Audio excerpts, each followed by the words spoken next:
So we will continue from the HTTP client, which we stopped the other day. Yes. So I'm going to take this HTTP REST API. So I'm going to take this REST API data, which is going to give me like list of photos. And what I do is I go to the code and I go to the HTTP client and I paste it here. Paste the API here. This is a REST API.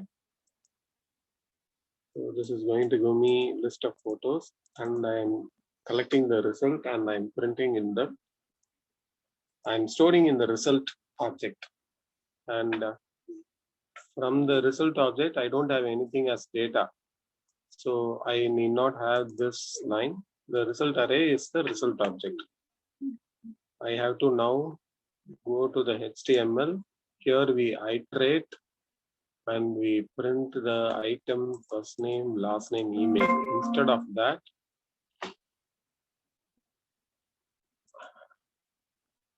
it is title, URL, thumbnail, URL. Let me give here title, not title, and album ID.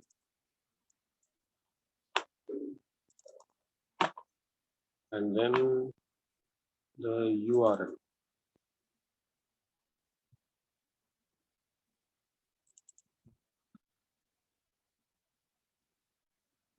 Let us see. I log in.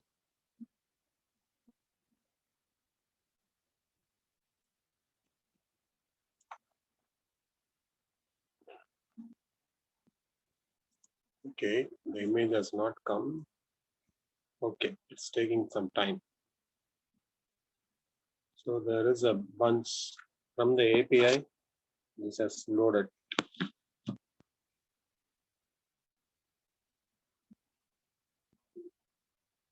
Yeah, that's a lot. Oh my God, so much of image.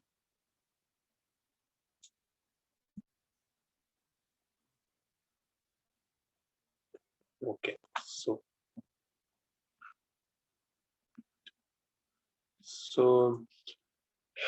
yeah, so this is one way of just a revision of how do we access the HTTP client. So you have any API data, you have to give it in this place, and you have to call the subscribe. If you forget to call the subscribe, the HTTP will not be called. By just giving dot get of this one, the API will not be called. If you call subscribe, you will get the result. Okay. Any questions in this so far? That's clear, Rajesh. Okay.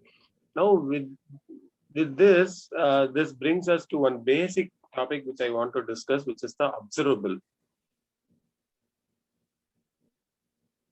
We saw complex examples of what is observable. So when I now take you a basic topic, it will be easy for you.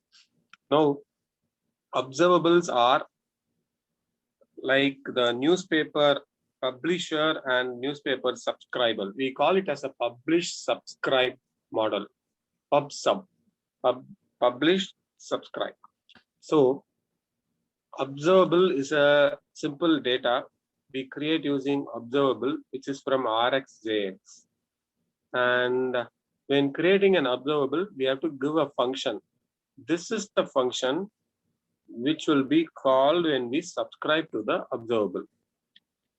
So I've given like simple example here. I'm creating an observable object, new observable, and there is an observer which is coming inside. This you can give anything, and this observer dot next of, I'm giving like hello. So in the code, when I call this observable dot subscribe, I'll get a result, and that result is what is this one. We have seen this in behavior subject. This is just Please go to above the first line. Okay, we are importing observable. Yeah, import observable from RxJS. This the observable pattern is what is we have written in the where is the chat? This one. This is using internally the observable. This is also from, see here, from RxJS.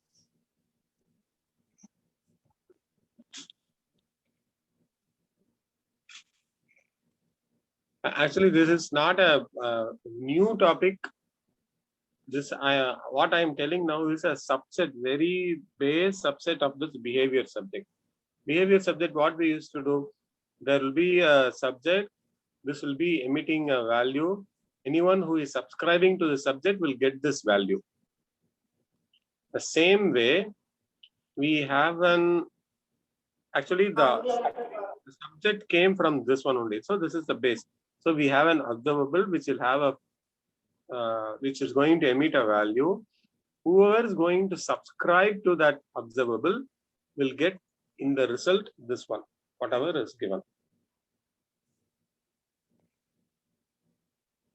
So when I go here, yeah, when I go here, I go to this above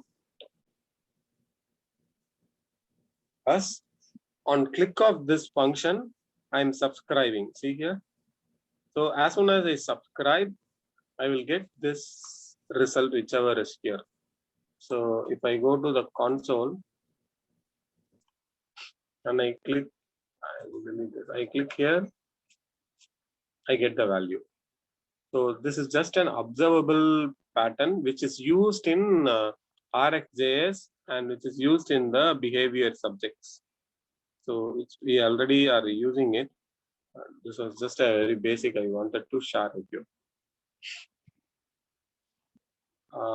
Next, just a couple of very minor things pending. I will just here observable. Could you please go to the code again, please? You want me to repeat this?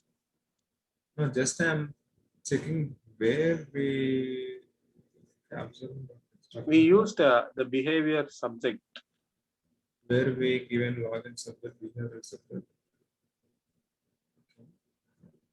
When the login button is clicked, we will be calling the behavior subject and we will get the value, and then we will switch off the login page and turn on the menu page. On HTML, where is the login button? TS, in login page. We have used this in login page.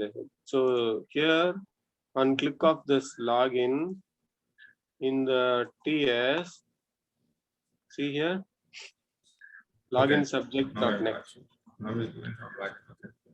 So this is called as observable. This is using observable as the base backbone. Okay. So if I come back here, I think I have covered the first class. I said like, okay, basic components, directive forms, observable, routing, service, pipes, HTTP is done. Pipes, authentication alone is pending. Pipes, will see some small examples now. Again, if you go to the documentation and type pipes, you will get lots of pipes here. See here.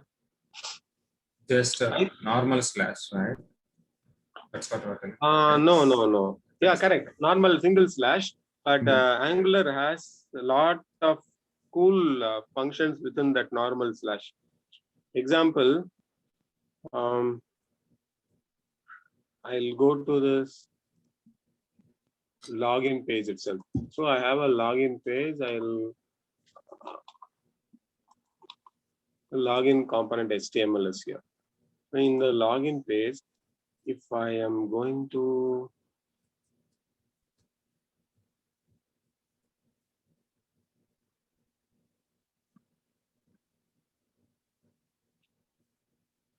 let us say I have these two numbers. I am having these two variables as A and B. in the HTML, I can do like currency. This is a pipe operator. I can usually we give double flower brace and the variable. So A gets printed. I can add a pipe and give currency, meaning this is a currency data type. So the Angular UI will automatically convert and see here $. Where in the original thing we didn't give a $. The number is just 0.259.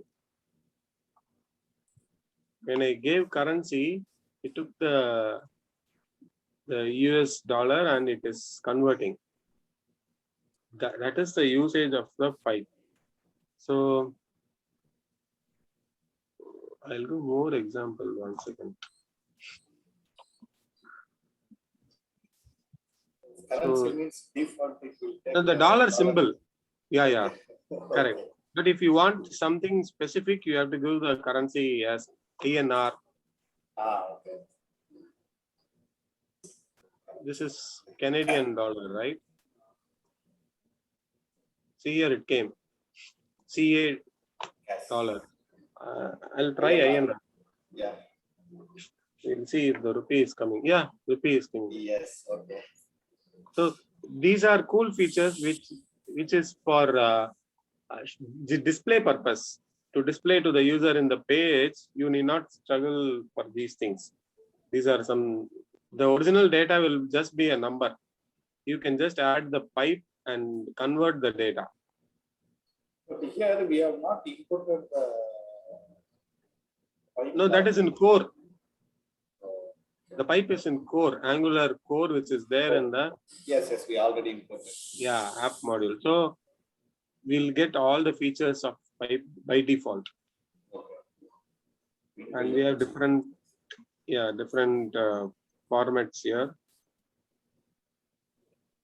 I'll just copy everything once so you can see what all is available.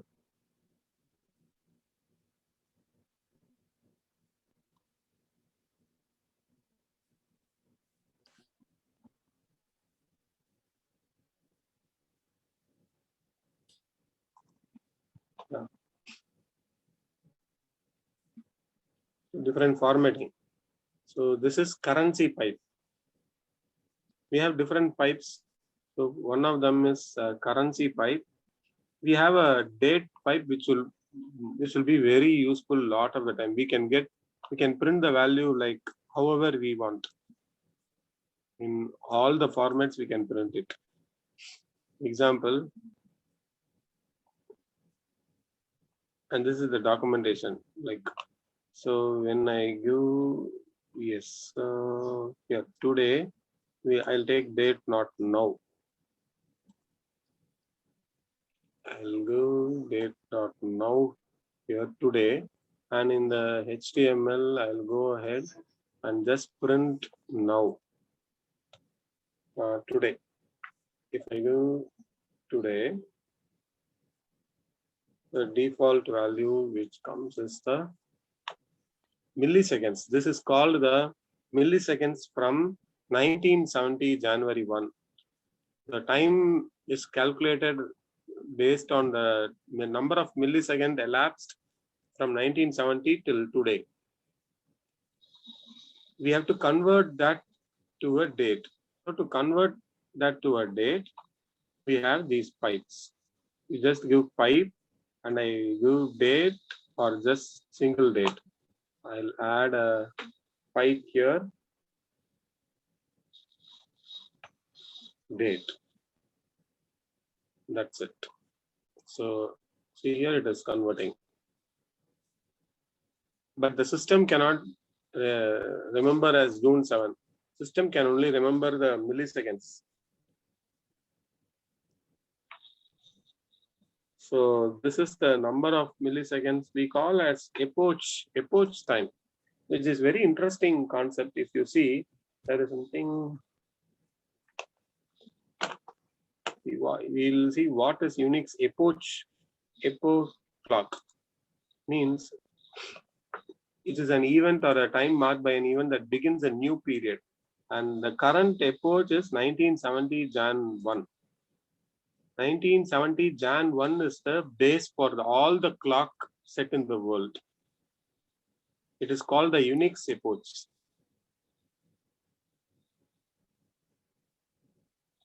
So all the systems which is running, and there is one interesting thing is this will go into a trouble in 2034.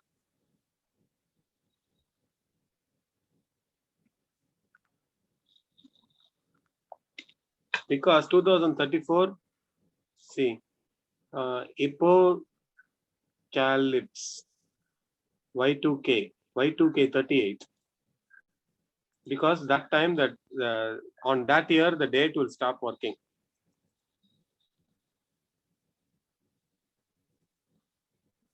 Earlier we had a Y2K. On 2000, all the dates stopped working because it was not coded how to cross 00. After 99, the date will become 00, right? The software programs were not coded for that.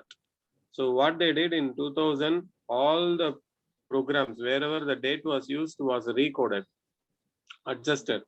Now this will become a problem in 2038 again, which is called, because the epoch will land into the maximum value. The Unix will land into the max value and will run out of, see here, this is the maximum value, and 2018 38 1 Jan something is storing as a signed 32-bit. But before that, they will find out something. So the Y2K problem, similar to the Y2K problem, the year 2038 is caused by insufficient capacity used to represent time. The maximum capacity, which is 32-bit number, which is used to store the time, will be maxed out. This is something out of topic, but something interesting you have to remember. The reason I said is, for us only it is. Rajesh, this is recording. Everywhere, all the software programs in the world, Okay. Windows, wherever you are using time, the Windows, it is showing time, right? Mhm. And in Unix, everywhere, wherever we are using time, this will have a problem in 2038. Before that, they will fix and they will give an update. But for now, it is still open.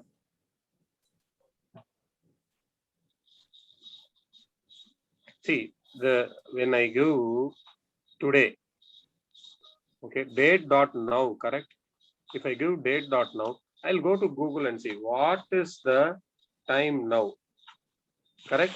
How are you telling that, okay, what is the time now? It is 4:53 p.m. Monday, right? How are we telling? There should be some reference, correct? Yeah, by referring something, we are going to compare that one. We are going to tell. Yeah, that reference is 1970 Jan 1. Oh, For computer, the time, that is what I showed now. What is the time reference for systems? If you see, it is 1970 Jan 1, which was the starting point, and that is called as epoch time. Epoch time. Epoch is midnight of 1/1 2000. I mean 1970. So from that time only. So if I go to Google and ask, what is the current time? It is telling 4:54 p.m. Okay, in Unix timing. Unix time now. Because every server is using Unix. So see here, this is the time now. 16230651110, meaning this many seconds have passed or milliseconds have passed from 1970 Jan 1. That's a reference. Okay. So if I go to the program, see here. So this is timestamp to human date. That's what it is. If I take like 132, when this would have occurred in 2011, December 5, Monday, this was the time. So 9, let us give 9. What is the date? 2030. 2/9/2062. No, let's give this. So this is that it is currently running, see. Continuously it's running. So the current Unix epoch time is this much. So when I am going to this program and tell date.now, it cannot print the date. It can only print the number of milliseconds which has gone after 1970. If I copy this and I go to Google, I give, okay, this is the millisecond, convert it into time.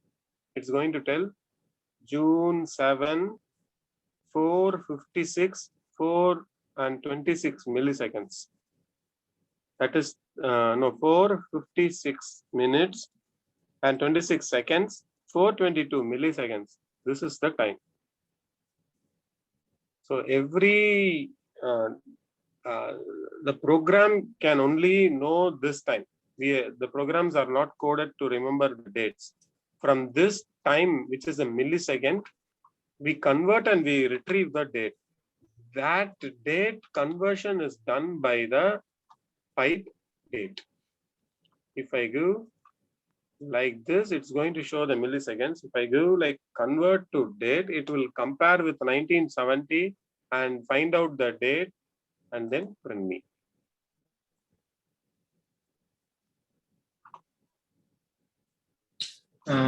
That means here pipe is useful. It is parsing of data for visually changing the data. That's all. There is no business logic. Okay. See, I want to display the date in this format. I'll take one example.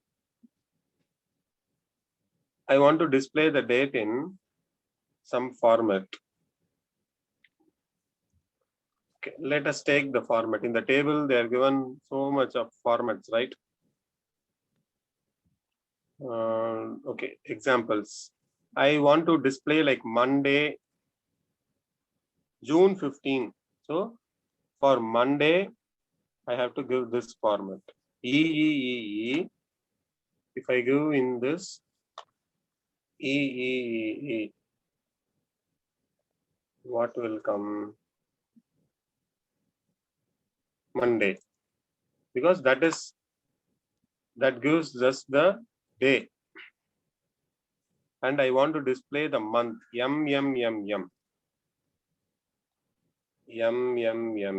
So Monday, June. That's what will come now. Monday, June. And I want to print the date and year. Date is D, year is Y. D, Y. If I give small d, D and Y. If I give this millisecond will be converted into this format and then will be shown. See here. So there are lots of formats. So for the project, when you are working, the customer might have asked like the date has to be displayed in a specific format. In that case, the pipe will be useful. The dates are one of the very tough things to handle. So that case, a pipe will be useful. Let us say I want to print something else. The documentation for this is here. It is. So for these are the standard formats. Instead of writing these much, I can just give long and it is going to print in this way. But other than this, I want something specific. I want to display the anno domini. We are in era, right?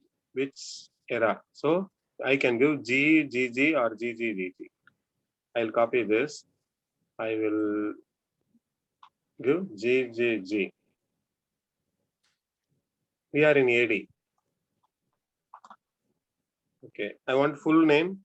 It is 4GG.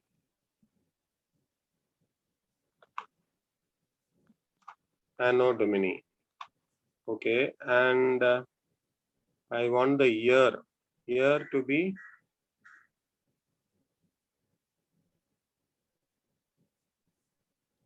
Y. I'll give Y itself. Week. I want to see which week I am. Capital Y. If I give Y, maybe like January 4 to 5 weeks gone, February 4 weeks gone, 9 weeks, March 4 weeks, 13 weeks, and April 4 weeks, 17 weeks, and May 5 weeks, 22 weeks. Maybe 23 or 24 should be there. It is Y. Okay, I have to give something else.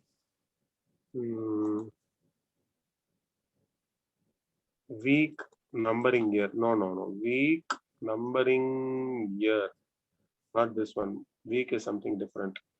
Okay, so this is giving the year, and these are giving the month. Okay, week of the year. W. If I give W, so I'll get which week I am. We are in 23rd week now. So just the data is only one, right? Just the date. Using the date, I am able to split the date and automatically get all these values.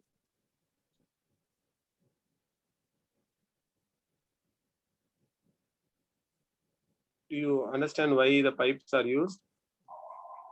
Yeah. Yes. So this is one example. And going back to pipes, we have the decimal pipes, which is very useful to print data in the decimal format. Let's say I have this number pi.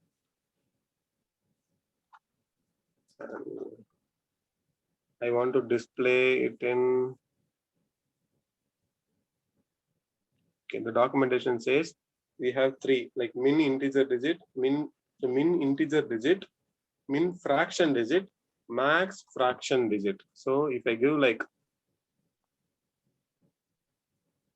number 100, which means before I have to just replace with pi, double brace. These are like utilities for Angular, which will help you in the UI. So 1 digit before the decimal, 0 after the decimal, and 0 after the decimal. It is what happened. Fail to compile.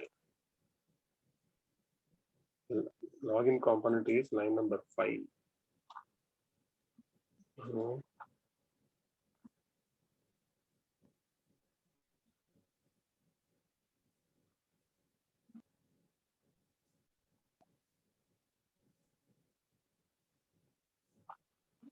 Unexpected token :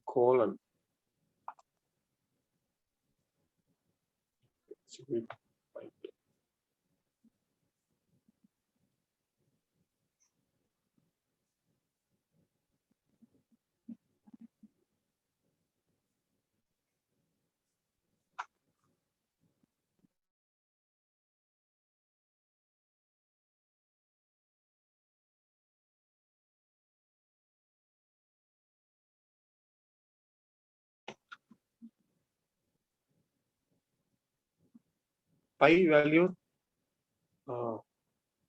3. It has trimmed off. Now if I go here and I go like 2 digit and the maximum of 5 digit, here 1, 2, 3, 4, 5. Minimum 2, maximum 5. So this is one more pipe which will be helpful. And yeah, plural is something very interesting. Angular by default converts a string. It knows whether it is a singular or plural, and it automatically adds an S. Okay, so I'll give here this message. Okay, see, so I'll give this as the variable. Okay, what's happening? This is a single message, and this is a mapping. 0 means no message, 1 means one message, other. Okay. Usage notes.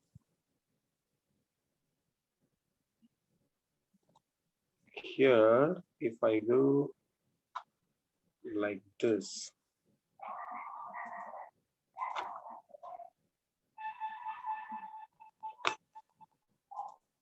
one message, okay. Here, if I change this, I give like message 2. There are 2 messages, right? So 2 messages, automatically it is going to recognize the plural, and it is adding this the number here, and automatically the plurals are coming. So this is one thing. And other, yeah, lowercase pipe. This is uppercase and lowercase pipe,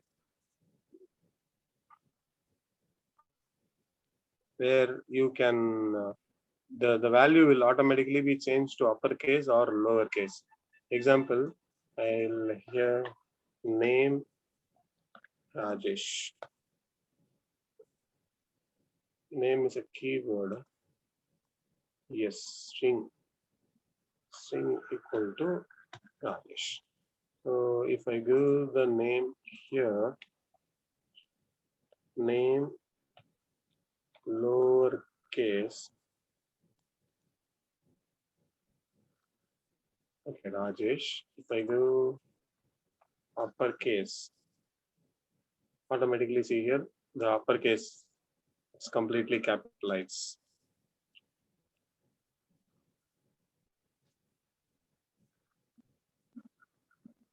Yeah, that's all. Percentage pipe is there. With this, we'll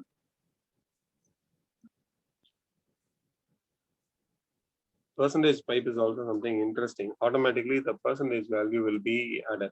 So these are utility classes. You have to know that these are all inbuilt available in Angular, and you need not run to convert the text. We have got the data from API. When you want to display it, definitely the conversion or the formatting plays a huge role.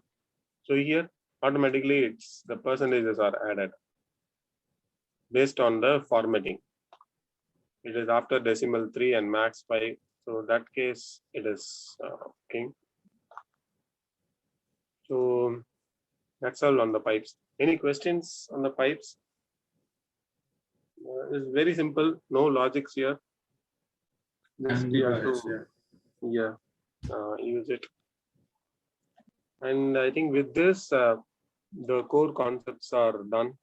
Most of the concepts are done. So what I had, forms I covered, observable routing service. Only one thing which is pending is the authentication and the course project. So I am designing the course project, like what we are going to develop. I just started with the login page. I'll finish it by tomorrow. I'll finish this by tomorrow. And the course project means whatever we have learned so far, we will be building as one complete working project. Okay. With all the features. It will be like a real application with all the features in it. So anytime you can go back to the code and you can check it out. Yeah, what are the things if you want to modify? Whatever we learned, everything will be implementing into that, and we will be building that project. So daily in the class, tomorrow I'll get this project ready on the model, like what are the modules, what are the features which will be done in the project. Then in the class, slowly we'll build, and once you like see it, you can recollect, we can revise, all these things we can do. And once it's done, we can deploy it. So that is the plan. So if you see, like most of the things are done. So you have enough time now to revise again and again. So as we do in the course project, you can revise the stuff. You can get a hands-on, and this should be the time for you to get a hold of it. Before the project is done, try to get a hold of it. Okay. Okay. Yeah. I think today that's all I had. So we'll wind up today now. Okay. Tomorrow we'll start the project work. Yeah, sure. Yes. Ganesh, you have anything else before we close? No, Rajesh. Oh, okay then. Yeah. So talk to you tomorrow then. Yeah, sure, Rajesh. Okay. Yeah, all right. Yeah. Thanks. Bye. Thank you, Rajesh. Thank you.